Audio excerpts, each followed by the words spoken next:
Hello, this is Tony Heller from RealClimateScience.com, setting the record straight about science.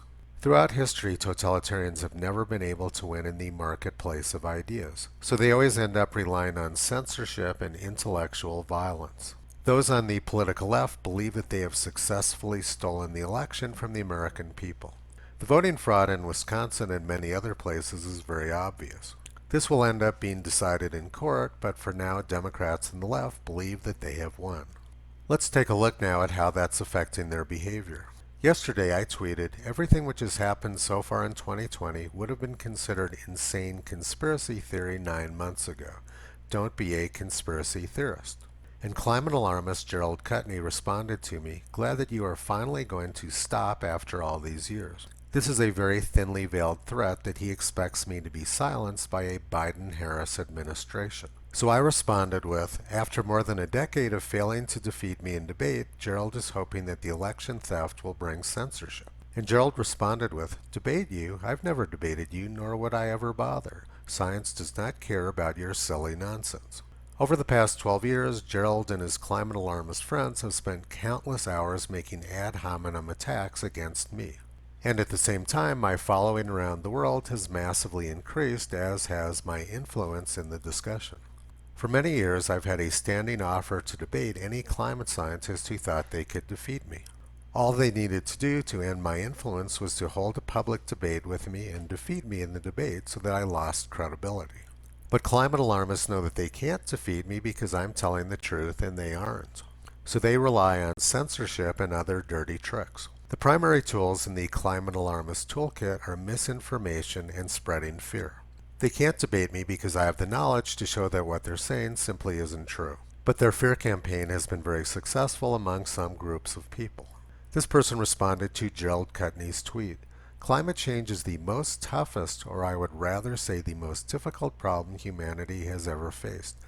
If we didn't act now, it would be a complete catastrophic disaster, not for one particular country, but for the entire planet.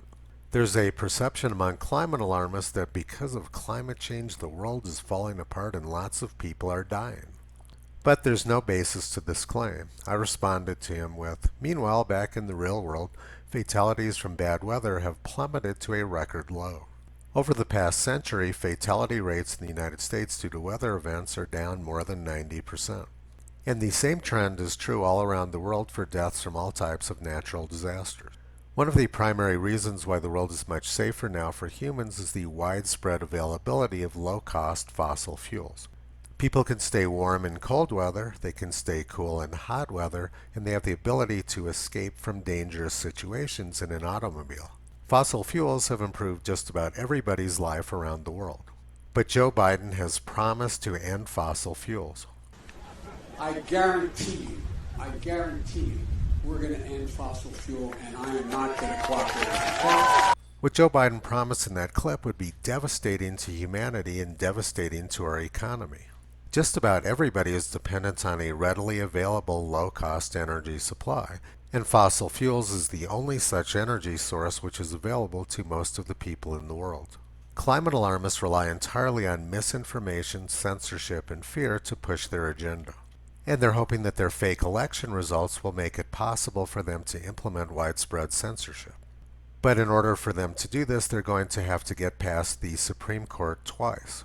First, they're going to have to convince the Supreme Court that their fraudulent vote counting was legitimate.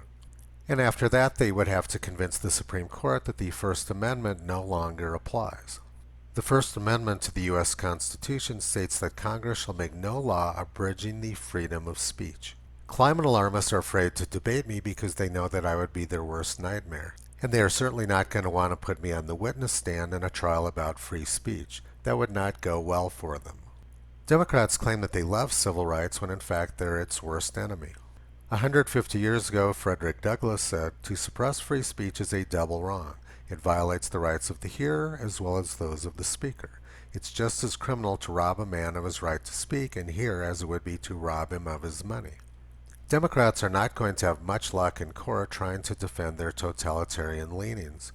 In order for them to defeat me, they would have to do that in a debate, and there's about a 0% chance that they would be successful in that effort. Meanwhile, the influence of Toto and Curie on the web continues to grow. You can visit them at realclimatescience.com.